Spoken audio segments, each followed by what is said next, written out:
Good morning sir. அப்பா பொண்ணு பாண்டிங்கை base பண்ண ஒரு எமோஷனல் ட்ராமா எ ஃபாதர்ஸ் மிராக்கிள் நெட்ஃபிளிக்ஸ்ல அவைலபிளா இருக்கிற ஒரு ஒரிஜினலி ஸ்பானிஷ் படம். பட் இங்கிலீஷ்ல பார்க்கலாம். ஒரு குட்டி பொண்ணு அப்பா தான் எல்லாம், ஆனா பண்ணாத தப்புக்காண்டி அந்த அப்பா ஜெயிலுக்கு போயிடுறாப்புல. அப்புறம் நடக்கிற விஷயங்கள், அதுக்கு மேல நான் கதைக்குள்ள போகல. அந்த அப்பா பொண்ணு கெமிஸ்ட்ரி, அதுதான் அந்த படத்தோட ஒரு கியூட்டான விஷயம். அந்த ரெண்டு பேருடைய பெர்ஃபார்மன்ஸுமே சூப்பரா இருந்துச்சு. சில குழந்தைங்களை பார்க்கும்போது, சில குட்டி பசங்களை பார்க்கும்போது ரொம்ப அட்மைரபிளா, குழந்தைங்களாலே அட்மைரபிள் தான், பட் சில குட்டி பசங்க பேசும்போது அவங்க மேனரிசம்லாம் ரொம்ப அட்மைரபிளா இருக்கும்ல, அப்படி ஒரு குட்டி பொண்ணு தான் அது. சூப்பரா பண்ணியிருந்துச்சு.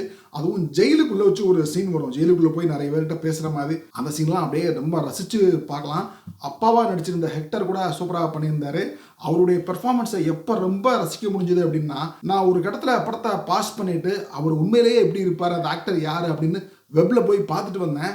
அவருடைய உண்மையான ஃபேஸ் கட்டை பார்த்ததுக்கு அப்புறம், உண்மையான ஃபேஸ் கட் தான் படத்துலையும், பட் ஸ்டில் படத்துல வந்து ஒரு மாதிரி ஒரு மேனரிசம்லாம் மாற்றி ஒரு மாதிரி நடிப்பாரு. ஓ, இப்படி இருக்கிறவரா இப்படிலாம் நடிக்கிறாரு அப்படின்னு இன்னுமே அவருடைய பெர்ஃபார்மன்ஸை என்ஜாய் பண்ண முடிஞ்சது, அப்ரிஷியேட் பண்ண முடிஞ்சது.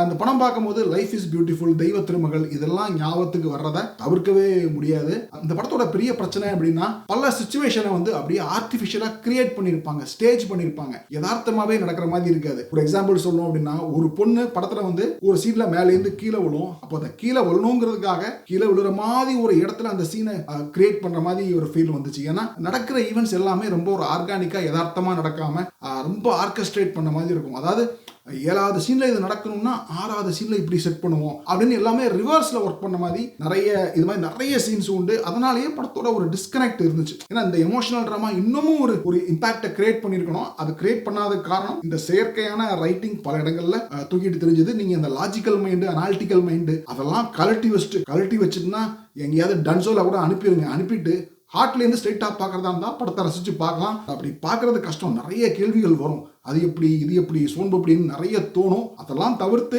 அப்படியே அந்த படத்தில் உள்ள அந்த எமோஷன்ஸ், ஏன்னா படத்தில் வந்து ஒரு ஹார்ட் வார்மிங் மொமெண்ட்ஸ் இருக்கும். படத்தில் கெட்டவன் 4 பேர் இருந்தான்னா நல்லவன் 5 பேர் இருப்பான். அதெல்லாம் பார்க்கறதுக்கே அழகாக தான் இருக்கும். அந்த மாதிரி நிறைய கேரக்டர்ஸ் படத்தில் இருப்பாங்க. எண்ட் ஆஃப் த டே நம்ம படம் முடியும் போது ஒரு 1.5 மணி நேரம் அப்படியே ஃபேமிலியோட உட்காந்து பார்க்கறதுக்கு என்னை பொறுத்த வரைக்கும் ஒரு நீட்டான படம் தான். பெரிய ரெக்ரெட்ஸ் கிடையாது. இது என்னோட ஒப்பீனியன் தான், ரிவ்யூ கிடையாது. நீங்கள் பார்த்துட்டு சொல்லுங்கள்.